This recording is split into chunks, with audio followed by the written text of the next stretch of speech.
Assalamualaikum warahmatullahi wabarakatuh. Waalaikumsalam. Waalaikumsalam warahmatullahi wabarakatuh. Jadi sebelumnya saya perkenalkan, saya ini Mustamiuddin, Bu ya. Mustamiuddin. Saya dari Sumbawa, SDN Labangka, Kabupaten Sumbawa, Provinsi Nusa Tenggara Barat. Yang perlu saya tanyakan ini ada dua hal. Yang pertama tentang modul ajar ini kan saya tingkat SD, Bu. Kemudian tadi yang saya dengar itu untuk SMP. Jadi apakah modul ajarnya ini formatnya sama dengan SD atau memang ada sedikit kemudahan untuk SD itu? Itu yang pertama, Bu. Yang kedua mengenai asesmen ini, Bu. Asesmen ini apakah kita kerjakan setiap kita pertemuan ataukah setelah habis materi? Maksudnya begini, bukan satu materi itu kadang-kadang tidak bisa kita kerjakan atau kita ajarkan sekali pertemuan, Bu. Ada yang 2 kali, ada yang 3 kali. Nah, apakah asesmen itu saya lihat tadi formatif sama sumatif sama formatif itu maksud saya, Bu, yang saya tanyakan.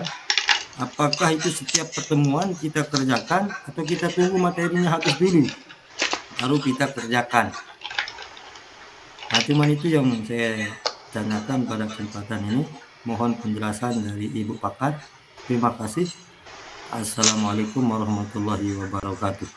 Waalaikumsalam warahmatullahi wabarakatuh. Terima kasih Pak Mustamiuddin dari Sumbawa, gitu ya, dari daerah Sumbawa, dari SD, yang tadi menyampaikan tentang format SMP dengan SD apakah sama. Yang kedua tentang asesmen. Itu memang kadang-kadang juga tidak hanya di SD, Pak Mustamiuddin.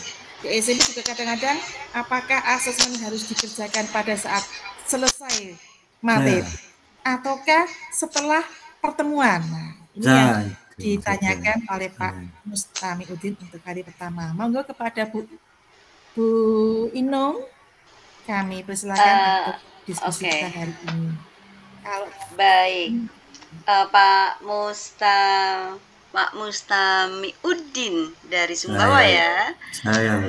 Iya, oke. Di Sumbawa sudah malam ya Pak ya, sudah malam. Iya, sudah malam karena beda 1 jam. Pak Ade barangkali mau menyampaikan dulu, nanti setelah itu saya menguatkan. Biar kita beri kesempatan Pak Ade dulu ya, Bu Erni ya, biar ya. Boleh Pak Ade, ini kan tadi di Pak Ade di paparannya ada asesmen dan ada tentang formatnya. Monggo Pak Ade. Boleh ditayangkan lagi Pak Ade biar lebih enak untuk menyampaikan. Iya, saya jadi pakai handphone. Pasti bingung cara share itu nggak bisa kebuka-buka juga. Barangkali ada yang nggak bisa dah. Tadi pakai apa Pak Ade yang pertama? Pakai laptop? Iya, bisa pakai laptop. Nah, yang pakai HP ini nggak bisa nih kok saya ini. Iya. Sebentar, coba dulu ya lagi ya. Bagi layar. Iya. Di sini kan sebagai ajang pelatihan juga Bu Erni, biar. Iya, biar. Nggak nongol kan? Nggak tampil ya? Belum Pak Ade. Tadi sudah mau tampil tapi kemudian ketarik lagi. Nah, itu sudah. Tampil nggak? Ya, bisa. Ya, tampil.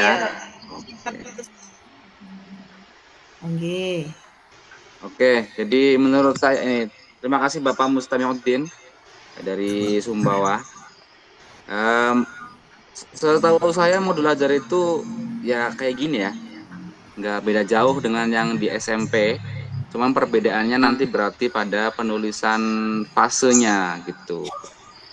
Itu aja sih. Kemudian untuk asesmen itu kalau di saya ada formatif dengan sumatif ya. Nah, kalau formatif itu berarti satu topik pembelajaran di sekolah saya sendiri. Jadi satu topik pembelajaran sudah selesai, maka kita mengadakan asesmen formatif. Nah, kemudian untuk sumatif itu udah jelas ya, misalkan kayak UAS ataupun UAS SAS ataupun STS aja. Itu sih yang jawaban singkat saya. Jadi nggak ada perbedaan modul ajar untuk SD ataupun SMP, hanya saja perbedaannya pada fasenya saja. Kemudian asesmen, kalau formatif ya berarti setelah selesai satu topik pembelajaran, kemudian ada juga sumatif, berarti ada sumatif tengah semester, ada juga sumatif akhir semester. Itu aja yang dapat saya sampaikan. Monggo Bapak Ibu Inung barangkali mau menambahkan atau mau mengurangi. Terima kasih. Ya, terima kasih kepada Pak Ade. Mungkin Bu Inung sekarang yang menyampaikan. Tadi Pak Ade menyebutkan kalau di dalam RPP-nya Pak Ade ada itu formatif dan sumatif. Monggo Bu Inung, kami persilakan untuk menyampaikan apa yang ingin diketahui lebih lanjut oleh Bapak Mustamiuddin. Oke, baik. Terima kasih Pak Ade sudah sangat lengkap ya. Saya mau menawarkan dulu nih. Bapak Ibu yang ada di ruang ini, di kelas ini, apakah ada yang mau menyampaikan? Sebelum saya menyampaikan biar ini interaktif gitu. Apakah ada yang mau menanggapi ini? Maksudnya melengkapi jawaban atau menanggapi jawabannya Pak Mustami? Ada? Iya, barangkali ada yang mau mungkin sharing pengalaman begitu. Kalau tidak, ya saya lanjutkan. Ini soalnya banyak yang tidak on cam, jadi saya tidak tahu apakah ini masih ada di ruang ini apa tidak. Oke, baik. Kalau tidak ada, saya tadinya gini Bu Herni, bayangan saya itu rebutan ini ya, rebutan forum gitu. Artinya pasti ini teman-teman banyak yang mau sharing gitu ya, karena biasanya paradigma di komunitas belajar itu seperti itu. Kepengin semuanya diberi kesempatan begitu. Karena kan pertemuan ini cuma 3 kali ya Bu Herni ya. 3 kali, kalau tidak memanfaatkan betul setiap momen kan sayang-sayang gitu kan. Oke, baik. Ya, tadi yang sudah disampaikan Pak. Saya kira mau menyampaikan ke saya. Oke. Jadi Pak Ade, iya betul tadi disampaikan Pak Ade, assessment itu kan ada beberapa ya Pak Mustami ya. Kalau yang dimaksud assessment awal berarti assessment yang dilakukan pada saat sebelum dimulainya pembelajaran. Untuk apa assessment awal ini? Assessment awal ini digunakan untuk memetakan bagaimana karakteristik peserta didik. Jadi agar dalam memperlakukan peserta didik dengan tepat, tidak salah-salah, tidak satu cara, tidak satu gaya guru ya.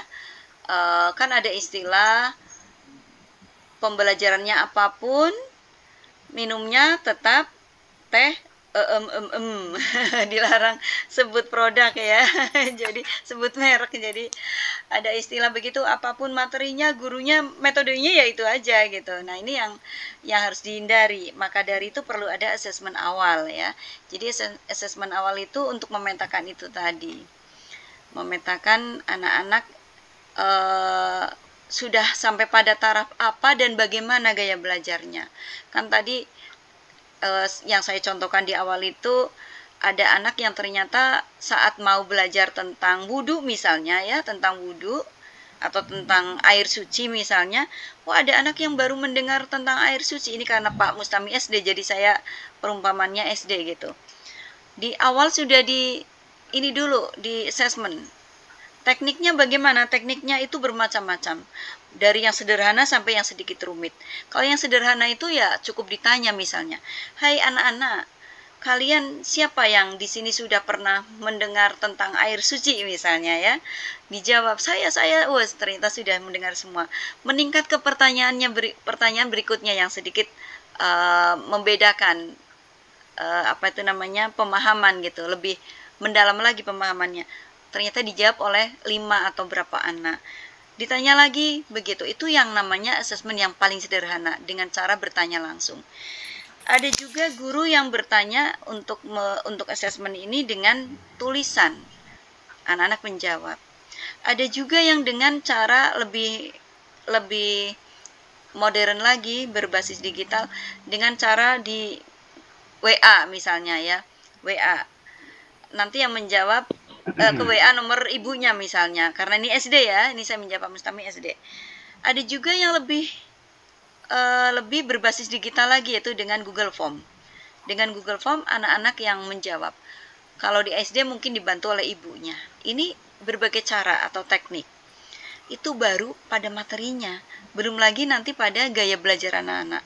Ditanya, "Kamu lebih suka belajar dengan cara diskusi atau apa di dalam kelas atau di luar kelas?" Kemudian dan seterusnya. Ini yang akan memetakan anak-anak itu nanti akan diperlakukan apa oleh Bapak Ibu. Ini asesmen awal ya Bapak Ibu ya. Nah, apakah setiap kali mau mengajar harus begitu? Tentu saja tidak harus. Ini teknik. Bapak Ibu bisa memetakan, bisa melakukan asesmen ini bisa di awal semester, bisa juga, ini tergantung juga situasional. Ada anak-anak yang sangat dinamis, peserta didik yang sangat dinamis, sehingga Bapak Ibu memandang bahwa karena anak-anak sangat dinamis, sepertinya harus sering-sering nih ada asesmen nih. Karena anak-anak itu selalu berkembang gitu, selalu dinamis gitu, berubah gitu. Tapi ada anak yang sepertinya konstan gitu-gitu aja. Nah, ini Bapak Ibu mungkin mengambil keputusan asesmennya tidak harus setiap beberapa pelajaran sekali gitu ya, mungkin satu semester sekali, bisa jadi gitu. Karena gini Bapak Ibu, saya perlu cerita. Bu Andi ya, Bu Andi bocor suaranya. Saya perlu cerita, sebelum ada kurikulum merdeka, dulu pun sudah ada assessment Bapak Ibu. Namanya MIR, Multiple Intelligence Research. Jadi pada sekolah-sekolah tertentu yang tentunya berbiaya sedikit mahal ya zaman waktu itu, anak-anak biasa dipetakan, anak tuh biasa di assessment, di MIR istilahnya ya, di MIR. Jadi anak-anak ini dengan dibantu oleh psikolog ya, zaman dulu kan baru psikolog yang melakukan ini. Hasilnya, oh ini si A ternyata punya kecenderungan dia matematik logik misalnya. Oh ini si ini ternyata linguistik. Oh ini si C ternyata kinestetik. Oh ini si D ternyata dia natural. Nah seperti itu. Dulu sudah ada, tapi tidak banyak yang melakukan itu, sehingga yang muncul, yang terjadi, guru itu memperlakukan sama untuk setiap anak. Nah, sekarang di kurikulum merdeka ada asesmen. Nah, ini asesmen awal tadi ya Bapak Mustami ya, untuk memetakan. Jadi situasional, tidak harus setiap mau belajar begitu, tidak harus begitu. Mungkin kalau begitu Bapak Ibu yang tidak terbiasa sedikit repot. Tapi kalau yang sudah terbiasa, bisa jadi ditanya gini, "Anak-anak besok kita kan akan belajar tentang ini, anak-anak mau seperti apa?" Diberi pilihan-pilihan. Ini juga yang pada era sebelum kurikulum merdeka namanya demokratisasi pembelajaran namanya. Demokratisasi pembelajaran. Sebelum ada kurikulum merdeka sudah ada namanya demokratisasi pembelajaran. Ini ya. Nah, kemudian asesmen yang tadi disampaikan oleh Pak Ade, saya kira itu sudah bagus, sudah lengkap ya. Karena ini tadi yang asesmen awal kan baru sedikit diulas oleh Pak Ade, makanya saya ulas lebih detail. Tapi kalau yang asesmen yang tadi sudah cukup ya oleh Pak Ade ya. Jadi saya tidak perlu lagi untuk mengulasnya biar lebih efektif waktunya. Begitu. Kemudian pertanyaan yang kedua apa ya Bu Herni ya tadi ya? Yang kedua sebentar. Format SD dengan SMP. Oh iya, sudah terjawab ya tadi sama Pak Ade ya. Sama saja Pak. Betul tadi kata Pak Ade, yang membedakan itu ya di fasenya, di capaian. Fase itu kan kaitannya dengan CP ya. CP itu kaitannya dengan fase begitu. Jadi sama sih, formatnya sama saja, tidak ada yang membedakan. Yang membedakan itu ya nanti di kegiatan pembelajarannya, di kegiatan di dalam modulnya, di kegiatannya tentu saja memperlakukan anak-anak di usia SD dengan di usia SMP kan atau SMA, SMK tentunya kan berbeda. Tetapi yang membedakan bukan hal yang sistematikanya, tidak, tapi di situ mungkin lebih pada bagaimana di diferensiasi prosesnya, pemilihan metodenya, pemilihan modelnya, pemilihan strateginya, begitu Pak Mustami ya. Oke Bu Herni, saya kira sudah cukup ya untuk penjelasan tentang itu. Terima kasih Bu Nung dan Bu Ade. Gimana Pak Mustami Udin, sudah terjawab ya? Ya, berarti tadi itu masalah itu tetap harus setiap selesai pertemuan itu Bu ya, asesmennya itu. Bisa janji. Setiap selesai pertemuan Ya. Ada penilaian meskipun hanya iya, karena begini, sekarang itu paradigma pembelajaran itu selalu bersamaan dengan assessment. Makanya istilahnya pembelajaran dan assessment. Di panduannya di mana-mana itu selalu bergandengan, tidak dipisah. Pembelajaran sendiri, panduan assessment enggak, tapi pembelajaran dan assessment. Artinya dalam setiap proses anak itu ya di situ menyatu.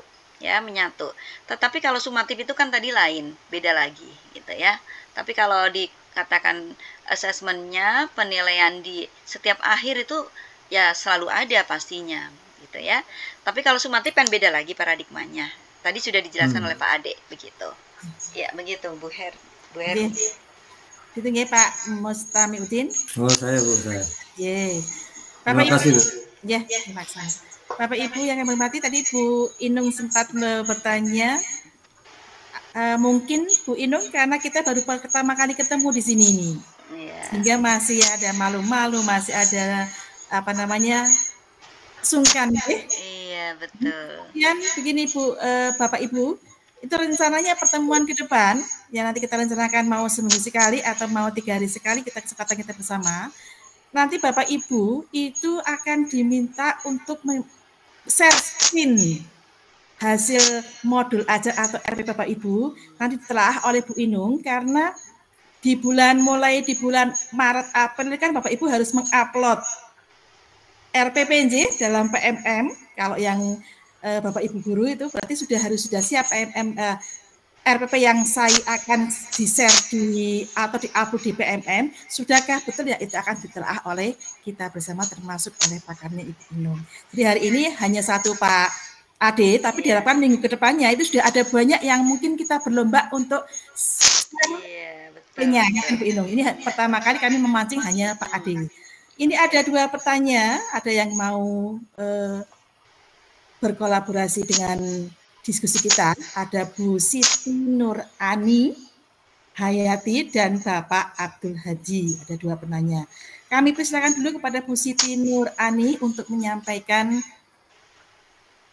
pertanyaan atau sharingnya untuk kita bersama. Monggo Bu Siti. Namanya hampir sama ya. Monggo Bu Siti.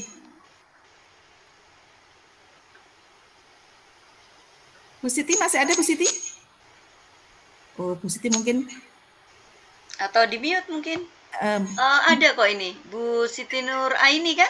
Ada ya, Bu Siti Nur Aini saya mute itu. Monggo Bu Siti. Atau mungkin Pak Abdul Hadi dulu. Oh, Bu Siti sudah siap belum? Pak Abdul Hadi dulu, monggo Pak Abdul Hadi. Sambil menunggu Bu Siti Nur Ani. Iya, terima kasih Bu Happy. Saya Pak Hadi Bu dari Bogor. Kebetulan hari ini saya diamankan mengajar di SMA. Suara-suara kedengar, Bu? Terdengar, insya Allah, Pak. Iya, menarik sekali apa yang disampaikan oleh Ibu Siti Nur Hidayati, luar biasa kaitannya dengan asesmen awal tadi, Bu ya. Sehingga di kegiatan inti itu akan munculkan pembelajaran apa namanya tadi, berdiferensiasi, Bu ya. Artinya menggali perbedaan gaya belajar dan kemampuan atau kompetensi anak awal. Yang jadi ganjalan dan jadi masalah bagi saya adalah di kegiatan itu, Bu, dengan heterogennya kemampuan anak, Bu. Contoh kecil, ketika saya mengajar materi Quran, Bu, itu ada satu kelompok anak yang satu baca Qurannya terbata-bata. Kemudian yang kedua, dia tidak memahami kaitannya dengan isi kandungan. Ketiga, kaitannya dengan menggali konten dari materi itu. Nah, ini kaitannya dengan kurikulum Merdeka ini dia. Yang ingin saya tanyakan adalah dengan berbagai macam gaya pembelajarannya itu, satu yang pertama. Kemudian yang nanti di ujungnya itu adalah bagaimana penilaian kita, Bu, dengan pelayanan kita kepada anak yang berbeda-beda itu, Bu. Apakah ujung asesmen itu, misalnya asesmen formatifnya, apakah itu harus sama atau bagaimana, Bu? Itu yang selama ini kadang-kadang menjadi sedikit mungkin ya ganjalan bagi kami di lapangan, di kelas, ketika harus membuat penilaian yang heterogen itu, karena memang gaya belajar mereka juga berbeda dan kemampuan atau kompetensi mereka awal itu berbeda juga.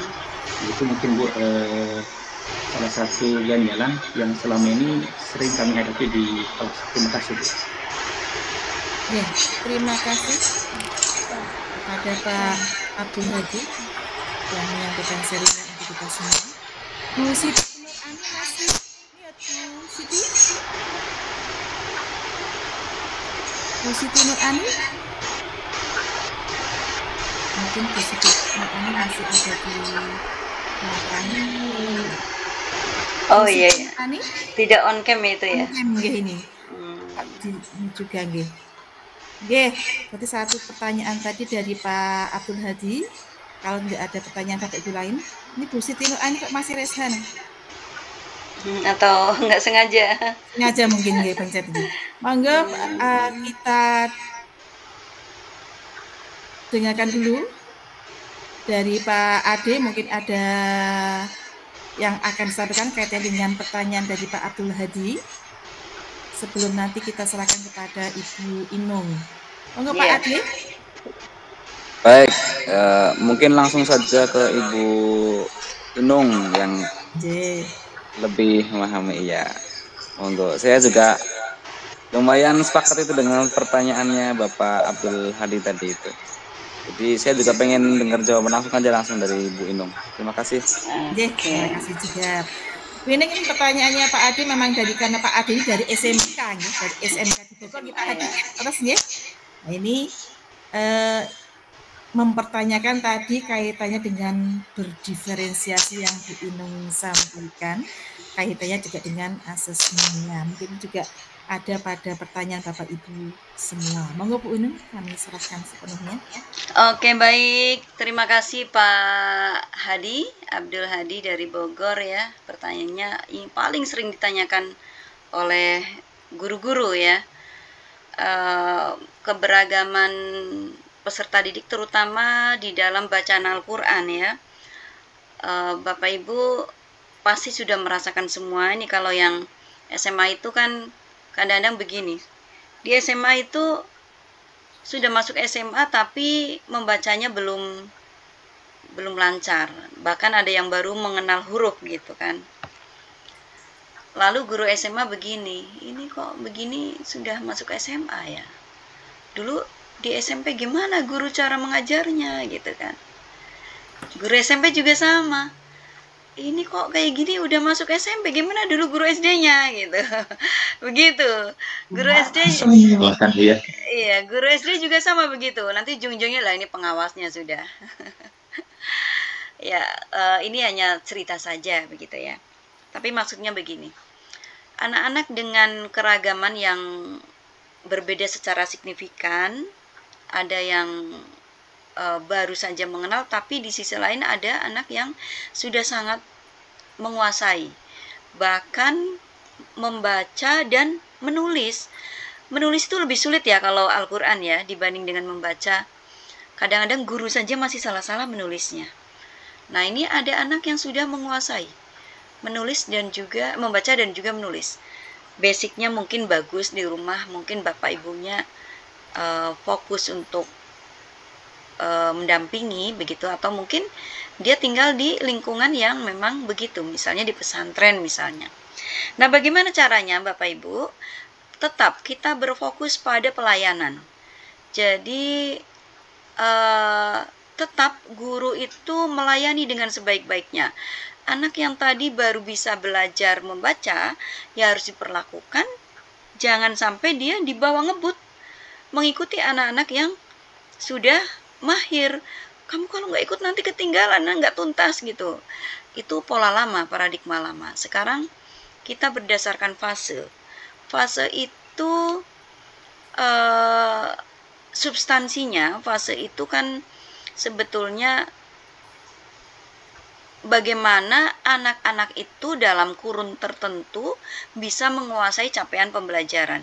Capaian pembelajaran itu kan panjang ya Bapak Ibu ya, karena kurang lebihnya akan ditempuh dalam waktu kurang lebihnya ini dalam waktu 2 tahun, sehingga capaian pembelajaran itu tentu akan panjang sekali. Kalau diurai itu panjang sekali. Nah, satu CP yang akan dicapai dalam satu fase ini pasti di dalamnya itu banyak sekali rintangan, berliku-liku begitu ya. Itu tadi gambarannya, ada anak yang baru bisa mengenal huruf, sementara ada yang sudah jauh melesat. Nah, berarti guru harus pandai menggunakan strategi. Itu yang pertama. Bagaimana strategi menghadapi anak-anak dalam satu kelas tetapi berbeda-beda. Nah, ini maka dari itu dalam kurikulum Merdeka ini untuk pembelajaran diferensiasi itu menuntut guru agar lebih banyak menggunakan metode, teknik, strategi agar mereka terlayani semuanya sehingga nanti ketertinggalannya tidak terlalu jauh. Apakah nanti endingnya harus sama? Ya, memang ada yang namanya indikator kan, KKTP yang kemudian Bapak Ibu nanti di akhir itu capaiannya harus begini. Tapi bukan berarti memaksakan anak harus seperti itu. Tetap saja anak itu pasti akan berbeda, terutama saat dalam kelas itu ada anak yang memiliki hambatan tertentu. Nah, oleh karena itu Bapak Ibu, untuk mengantisipasi ini, yang pertama tadi adalah bagaimana guru terampil dalam menggunakan metode, cara, strategi. Nah, caranya yang pertama tentu Bapak Ibu punya strategi yang jitu. Misalnya begini, contoh ya, ini contoh. Anak yang tadi baru bisa baca jumlahnya 5 dalam satu kelas. Atau 10 lah udah ya, karena banyak ini. Zaman sekarang itu banyak sekali anak-anak yang pada belum bisa baca. 10. Jumlah siswa di situ 25. 10 sendiri anak belum bisa apa-apa. Padahal di capaian pembelajarannya Bapak Ibu menentukan di KKTP-nya misalnya anak-anak peserta didik itu mampu membaca dengan lancar beserta mahrojnya misalnya ya, Ini ada beberapa variabel ya Bapak Ibu ya. Membaca yang pertama, dapat membaca. Yang kedua, membaca dengan lancar. Tingkatan berikutnya, membaca dengan lancar disertai mahrojnya. Yang pertama tadi, membaca, dapat membaca. Itu artinya ada tahapan, ada apa namanya, kelas, apa tuh istilahnya, ada perbedaan. Perbedaan yang pertama adalah anak bisa membaca. Itu yang pertama dituju. Yang kedua membaca dengan lancar. Yang ketiga membaca dengan lancar dan juga mahrojnya. Nah, anak-anak yang tadi 10 ini mungkin di awal itu targetnya baru tadi itu, dapat membaca. Walaupun KKTP Bapak Ibu membaca dengan lancar disertai mahroj, tetapi dalam prakteknya itu pasti nanti akan ada perbedaan-perbedaan. Yang pertama itu tadi adalah anak yang baru bisa membaca saja. Karena anak baru mengenal huruf, mungkin dia tidak akan cepat bisa membaca dengan lancar, apalagi disertai mahroj. Pasti tahapannya dia akan bisa membaca dulu. Nah, saat anak bisa membaca, artinya dia sudah melewati satu fase, namanya fase membaca gitu ya.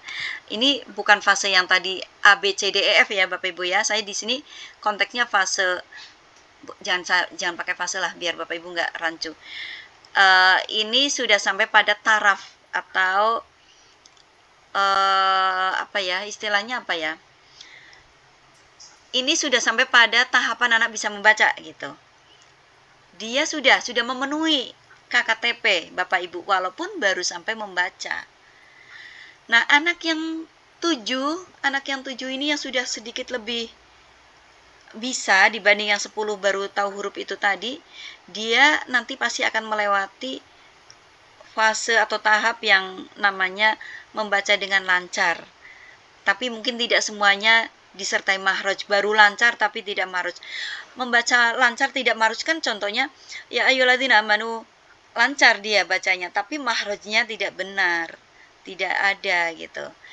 Nah, dari ketiga jenis kelancaran atau pemahaman ini tadi, tentunya Bapak Ibu harus bijak. Kalau Bapak Ibu ingin yang tadi baru sampai pada level membaca saja, sedangkan mau ditarik agar tidak terlalu jeglek, tidak terlalu jauh dengan yang tadi sudah lancar dan sudah dengan mahroj, Bapak Ibu harus punya strategi. Strateginya apa misalnya? Misalnya dengan drill misalnya.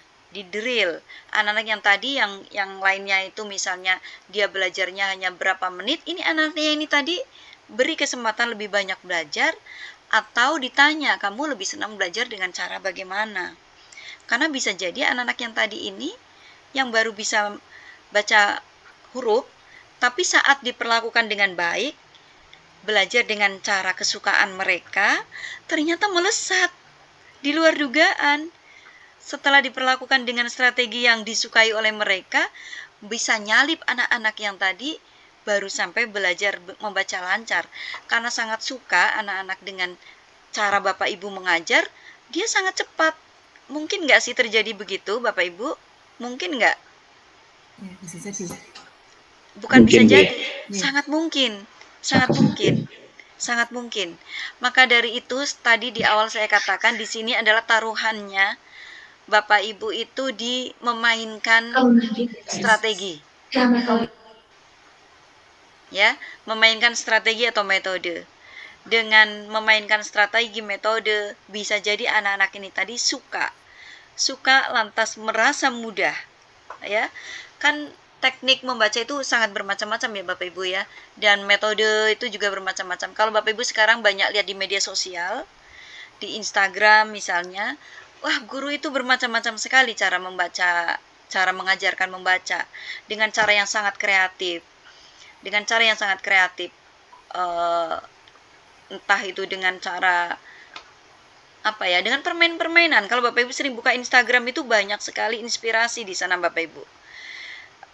Itu sebagai sebagai inspirasi aja Bapak Ibu. Jadi begitu kesimpulannya, seperti apapun kondisi anak tetap harus diperlakukan adil, karena prinsip asesmen itu berkeadilan. Salah satunya ya, kalau Bapak Ibu coba nanti buka di panduannya, salah satu prinsip asesmen itu berkeadilan. Jadi tidak boleh anak itu haknya dilanggar oleh Bapak Ibu. Udah, kamu tuh anggap saja sudah paham, ikut ini rombongan yang ini yang tadi sudah lancar. Jangan begitu. tetap harus diperlakukan. Bisa jadi nanti pada titik tertentu mereka akan mencapai tujuan yang sama. Loh Bu, gimana seandainya nanti sampai titik akhir kok tidak sama? Ya udah, itu artinya kemampuan anak sampai di situ. Makanya dalam paradigma kurikulum merdeka ini sebetulnya fungsinya fase itu kan begitu. Oh, ternyata anak ini CP ini tidak bisa dilalui dalam satu fase.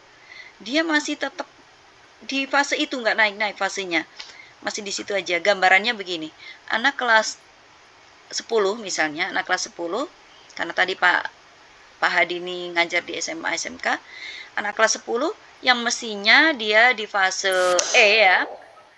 Fase E, CP-nya misalnya CP yang tadi itu, anak-anak yang lain sudah meninggalkan CP itu, sudah menuju ke CP berikutnya, anak ini masih di situ. Lantas bagaimana? Apakah dia tidak naik? Tidak, dia tetap naik kelasnya, naik kelas 11, tetapi dia masih dihutang CP yang itu tadi, dilanjutkan lagi. Makanya disinilah fungsinya tim, ya. Tim dalam pembelajaran, tim teaching, walaupun ini masih jarang sekolah, belum semua sekolah ya, bukan masih jarang, sudah banyak tapi masih jarang-jarang, masih banyak yang belum menggunakan tim teaching. Perlunya tim teaching ini adalah untuk memfasilitasi anak-anak yang saat diperlakukan oleh satu guru mungkin keberatan atau mungkin mengalami banyak kendala, sehingga dengan tim harapannya itu anak-anak ini bisa mencapai tujuan yang sama, meskipun tidak harus sama, karena kemampuan anak itu pastilah dia berbeda-beda. Dan kebanyakan kita masih ewuh-pekewuh ya, kalau di titik puncak, di titik tertentu kok ada anak yang berbeda, karena paradigma lama kita itu KKM.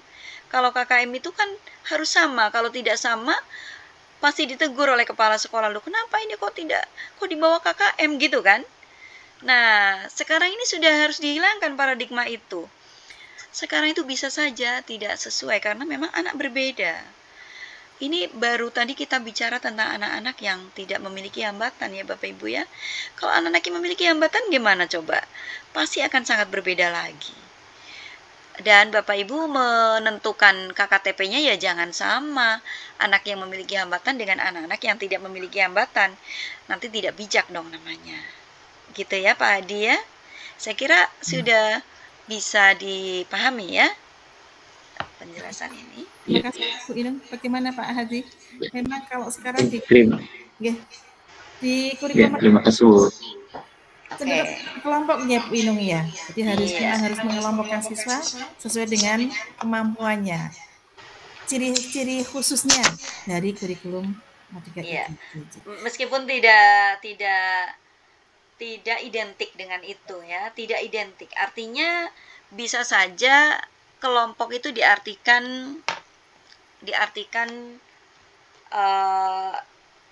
belajarnya itu seperti seolah dikelompokkan gitu ya. Itu secara gambaran, secara verbal ya, pengelompokan verbal. Identik, oh anak itu ada 5 kelompok di sana di pojokan. Oh ini ada anak 7 di sini. Itu secara verbal namanya. Tetapi yang dimaksud kelompok di sini yang diartikan Bu Herni tadi, artinya anak-anak itu memang dengan kemampuannya itulah dikelompokkan itu. Nah, jadi dalam mengartikan kelompok itu kan kadang-kadang ada verbal dan substansi ya. Nih saya perlu menjelaskan biar nanti tidak miskonsepsi gitu. Begitu Bu Herni. Ya terima kasih Bu Inung. Begitu Pak Hadi. Pak Hadi tentang dari Bu Inung. Iya, terima kasih Bu. Baik, sama-sama Pak Hadi. Bu Inung, ini masih ada satu Ibu Komariah ini yang ingin diskusi dengan kita. Mungkin boleh, silakan. Ya, Bu Komariah, monggo kami persilakan untuk Bu Komariah untuk menyampaikan pendapat atau pertanyaan. Silakan Bu Komariah, dari mana Bu Komariah?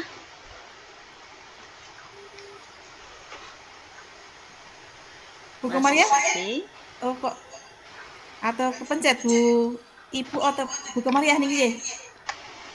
Iya, mungkin kadang-kadang iya, kadang-kadang gini ya, dalam virtual Zoom ini ada kita ingin tepuk tangan, tepuk tangan kan yang ini tepuk tangan ya. Tapi ada Lanjut. juga yang lupa ininya ke raise hand gitu. Ada juga yang mungkin tidak sengaja kesenggol gitu ya. Atau coba-coba ini apa sih? Kadang-kadang kan begitu. Jadi memang dalam ruang-ruang virtual ini kadang-kadang perlu seperti Bu Herni tuh dikonfirmasikan ini raise hand atau apa gitu ya. Oke. Begitu. Ini jangan Bu Maria tadi kepencet sama seperti Ibu Siti Nur Aini. Iya. Ani atau mungkin sudah sedang keluar sebentar. Bapak Ibu mungkin ada yang kita diskusikan kembali? Monggo, kami persilakan.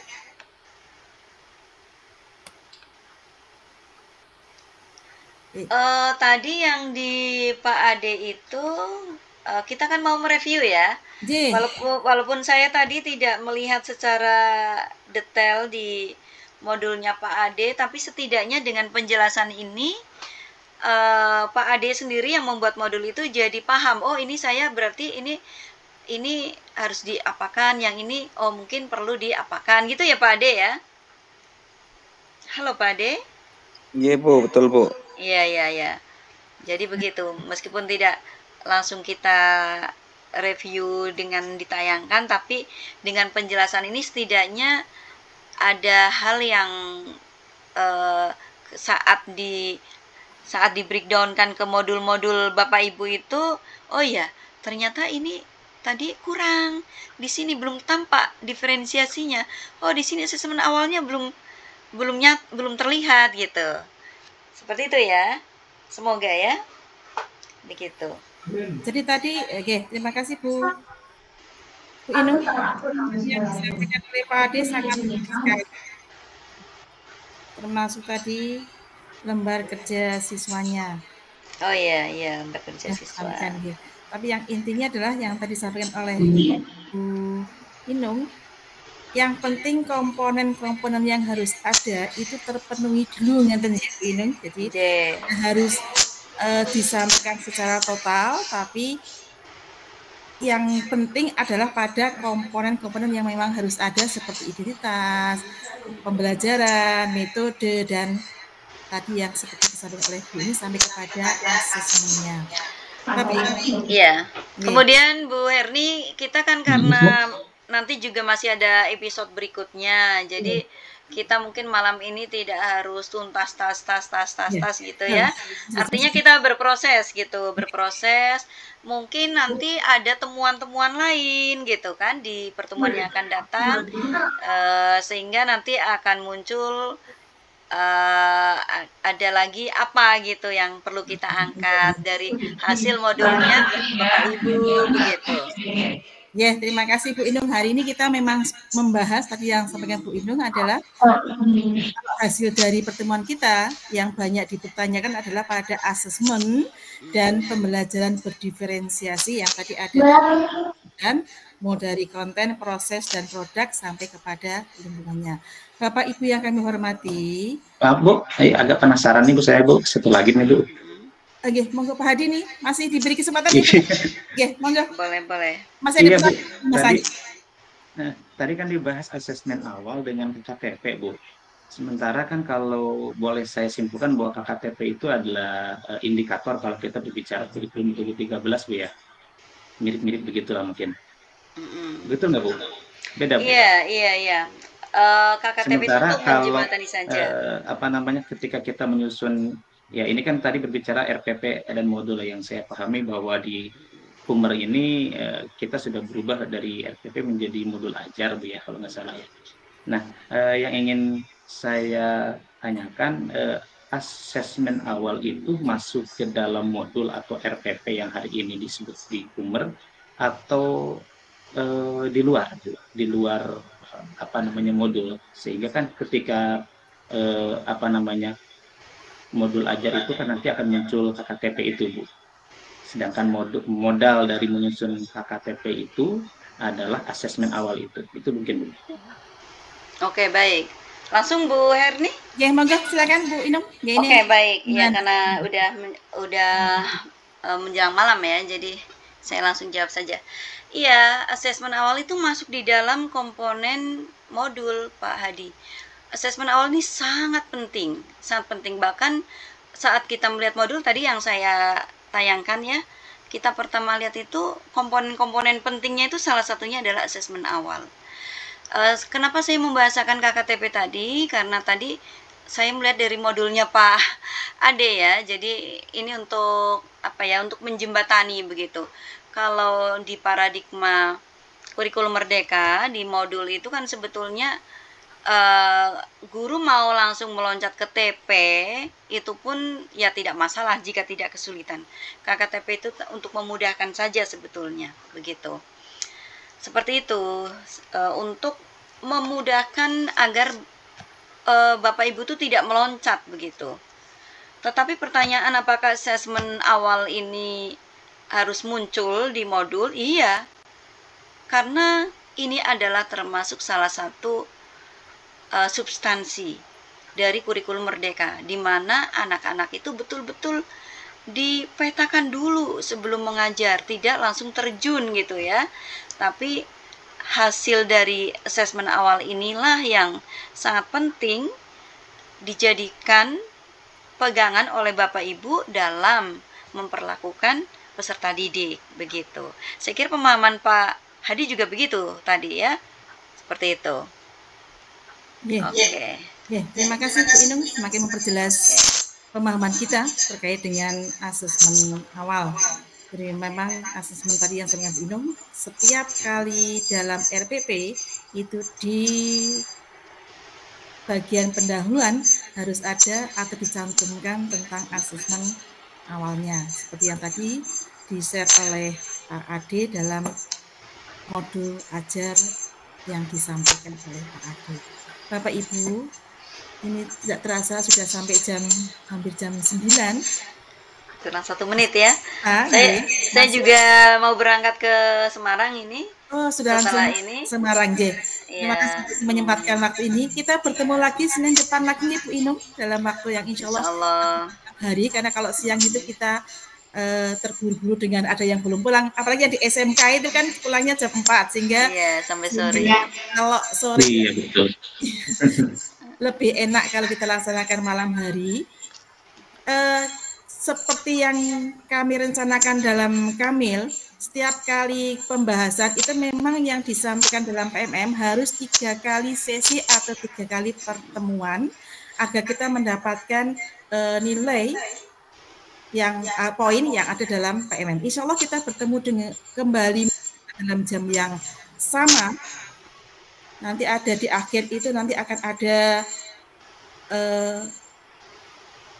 sertifikat yang isinya 3 yang semuanya insya Allah akan disampaikan di review perangkat kita, RPP kita oleh Bu Siti Nurhidayati. Jadi ini Bu Inung hari Senin jam 7 sampai jam 9 itu insya Allah sudah meluangkan waktu ya Bu Inung. Jangan insya Allah. Yang lain karena Bu Inung sangat sibuk mengisi pelatihan di mana-mana. Bapak Ibu yang kami hormati, untuk sesi hari ini cukup sampai sini, seri yang pertama. Seri yang kedua, monggo Bapak Ibu kami persilahkan untuk menyiapkan RPP yang sudah panjenengan buat untuk di-share di webinar ini, di pertemuan ini. Kemudian nanti akan langsung ditelaah oleh Bu Inung, seperti yang tadi disampaikan oleh Pak Ade, bisa 2, bisa 3. Kalau tadi Pak Ade adalah permulaan di awal pertemuan kita, bisa jadi besok yang menyampaikan RPP tidak hanya 1, tapi banyak atau minimal maksimal 3 ya. 3 RPP yang akan disampaikan agar bisa ditelaah oleh Bu Inung, kita diskusikan bersama. Karena rencana kita akan ada 3 pertemuan, 3 seri, di baru seri pertama. Demikian. Bu Erni sebentar. Mumpung ini masih di awal, saya ingin mengajak Bapak Ibu semuanya meluruskan niat. Jadi target kita berkumpul itu yang pertama niati kita untuk tolab ilmi ya. Jadi nanti tentang sertifikat dan lain-lain itu adalah anugerah begitu. Jadi yang paling penting adalah bagaimana kita sharing bersama agar keberkahan ilmu itu kita dapat, itu yang pertama. Yang kedua kita juga mindsetnya jangan ini Singkat harus nih. ya gitu, harus Oke. harus 3 maka baru begini. Akhirnya nanti kuantitas yang akan diperoleh oleh Bapak Ibu bukan kualitas. Jadi mari kita luruskan niat kita lagi. Mudah-mudahan apa yang kita sampaikan, apa yang kita diskusikan ini menjadi berkahnya ilmu kita begitu. Dan Bu Herni, tolong peserta menuliskan di kolom chat pertemuan malam hari ini seperti apa kesannya. Misalnya bosan, senang, ilmunya tidak ada, atau ilmunya ada, atau apa begitu. Kesan terakhir di kolom chat, Bu Herni. Untuk Bapak Ibu, feedback saya. permintaan ya, terima terus mau kita akhiri dengan refleksi ini sebenarnya Bu Inung. Ya, Belum ya. sempat saya sampaikan, Bu Inung sudah menyampaikan terlebih dahulu. Bapak Ibu, untuk refleksi kita pertemuan yang pertama itu kan otomatis kita harus mengetahui apakah bermanfaat atau tidak, termasuk juga kita ingin mengetahui keinginan Bapak Ibu untuk pertemuan yang akan datang. Maka kami persilakan Bapak Ibu menuliskan refleksi pada kolom chat saja. Masing-masing dengan diberi nama, sekaligus nanti biar Bu Inung juga bisa membaca apa sih hasil pertemuan kita pada hari ini. Karena kalau saya lihat tadi kebanyakan isinya adalah tentang link absensi kaitannya, kemudian juga ada pertanyaan tentang yang materi itu hanya ada beberapa. Monggo Bapak Ibu menuliskan refleksi kita pada hari ini pada kolom chat. Di sudut kiri bawah itu ada kotak yang seperti orang sedang berbicara itu di situ. Nah ini, monggo. Nah ini Pak Ismail menyampaikan ini ternyata ada juga banyak dari SMK Mamasa. Alhamdulillah materi yang disampaikan sangat menarik dan bermanfaat sehingga materi yang disampaikan mudah difahami. Itu dari refleksi dari Bapak Ismail. Mungkin yang lainnya ada, monggo kami persilakan. Biar pertemuan hari ini bermakna dan insya Allah tolabul ilmiah betul-betul tersampaikan. Iya, terutama untuk Pak Ade Irawan ya, kan sangat berguna ini feedback dari para Bapak Ibu. Ibu sangat berguna sekali buat saya. Atau mungkin ada yang mau menyampaikan selain di kolom chat? Nah, iya. Monggo silakan. Mungkin dari yang dari Jawa Tengah atau mungkin dari Jawa Timur atau mungkin dari luar Jawa ini. Yang dari Maluku, Bu Vita masih mengikuti? Ibu Vita masih mengikuti yang dari Jawa Timur? Mungkin sekarang sudah jauh malam gitu. Masih Ibu, tapi jaringan hilang-hilang. Oh iya, gimana Bu Vita? Mungkin bisa memberikan refleksinya dari Maluku ini. Iya, Bu Vita. Bermanfaat Ibu, tapi mohon maaf saya sering kehilangan, jadi kita keluar masuk ulang. Keluar masuk ya. Ibu. Mohon kirim ulang link absensinya karena saya pertengahan mengisi jaringan hilang lagi. Anjir. Oh ya ini Bu Inung ini tadi ada yang meminta link materi kalau Bu Inung mengizinkan karena tadi ada yang tidak bisa mengikuti tadi keluar masuk seperti Bu Vita sehingga kepingin agar tidak tertinggal dari apa yang tadi disampaikan oleh Bu Inung, demikian Bu. Boleh. Ini direkam nggak sama Bu Herni? Kebetulan ini kok jaringan saya tidak bisa merekam Bu Inung. Ini gitu ya. Penolakan untuk merekam ini. Baik nanti saya berikan materinya ya. Mungkin kan karena ini kan punya grup ada WhatsApp Kamil juga, iya nanti bisa dikirim ke Bu Herni. Nanti Bu Inung kami masukkan dalam Bu Kamil ya karena memang pematerinya adalah Bu Inung J. Ini kebetulan hari ini hadir ada tadi sudah sampai 44. Ini sekarang tinggal hampir 40 lebih tadi, sekarang tinggal 37. Karena memang mungkin jaringan dan sudah agak malam gitu. Tadi sudah banyak. Iya, sudah malam ini. Alhamdulillah ini banyak teman-teman yang menyatakan bahwa materinya sangat bagus, menarik dan insya Allah menunggu untuk pertemuan berikutnya. Mungkin Bapak Ibu ada yang menyampaikan refleksi hari ini? Halo Bu. Oh, nggih. Halo, Bu. Ya, oh Bu Komaria, monggo Bu Komaria. Iya, terima kasih kepada Ibu Siti. Semoga apa yang menyampaikan materi saya mengikuti dari awal cukup jelas, menarik sekali Bu. Insya Allah apa yang Bu sampaikan bisa kami laksanakan di lapangan. Terima kasih banyak Bu. Semoga ilmu Ibu bertambah juga kami. Semoga acara kita malam ini bermanfaat dan mendapat ridho dari Allah Subhanahu wa taala. Amin. Oke, terima kasih Bu Komaria atas apresiasinya. Bapak Ibu Mas, jangan lupa seri kedua kita bertemu lagi Senin depan pada jam yang sama. Insyaallah. Tambahan tadi kita baru bahas dua, baru berdiferensiasi dan asesmen. Mungkin di lain hari kita akan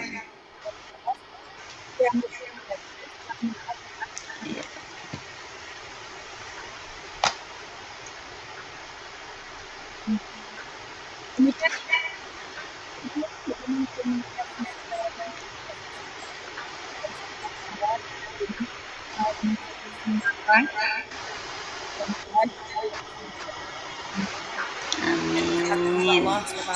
Amin ya. Amin. Amin ya rabbal alamin. Mungkin Bu ini mau menyampaikannya. Sudah cukup kan tadi sudah closing statement. Iya. Terima kasih Bu Inung dan teman-teman semua. Kita akhiri pertemuan hari ini dan jangan lupa minggu depan kalau bisa Bapak Ibu masuk ke PMM, di situ sudah ada, cari aja Kamil, itu nanti temukan langsung masuk di situ. Insya Allah kita di situ akan ada informasi selain pertemuan kita pada hari ini. Bapak Ibu yang kami hormati, kita tutup bersama dengan doa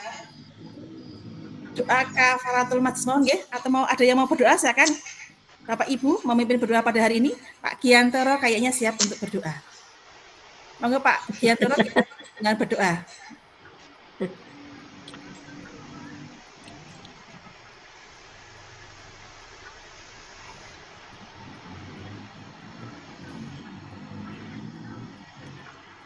Bisa Pak Giantoro?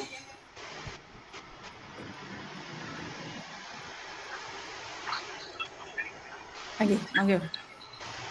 Terima kasih. Ya, semoga pertemuan kita pada malam hari ini mendapatkan berkah dan manfaatnya untuk kita semua, dan mudah-mudahan dapat memajukan pendidikan di sekolah kita masing-masing, terutama kita ini.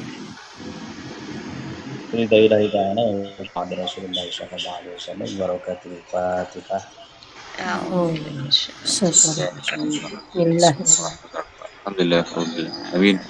Ar-Rahmanir-Rahim, Maliki yaumiddin, iyyaka na'budu wa iyyaka nasta'in.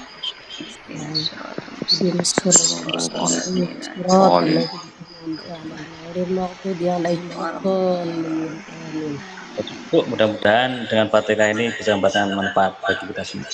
Amin. Amin ya rabbal alamin. Di antara Bapak Ibu yang mati, mohon maaf apabila ada salah. Kita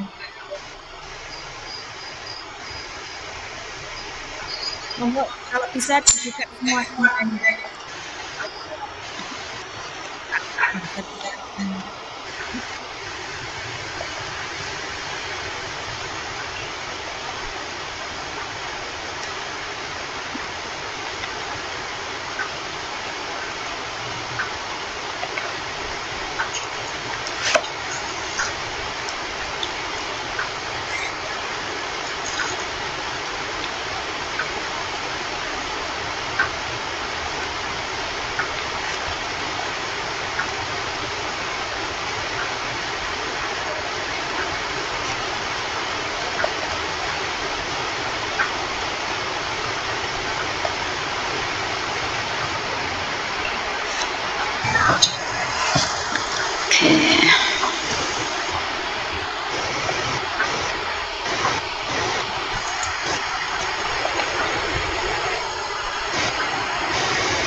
Oke Bu Herni, saya pamit dulu.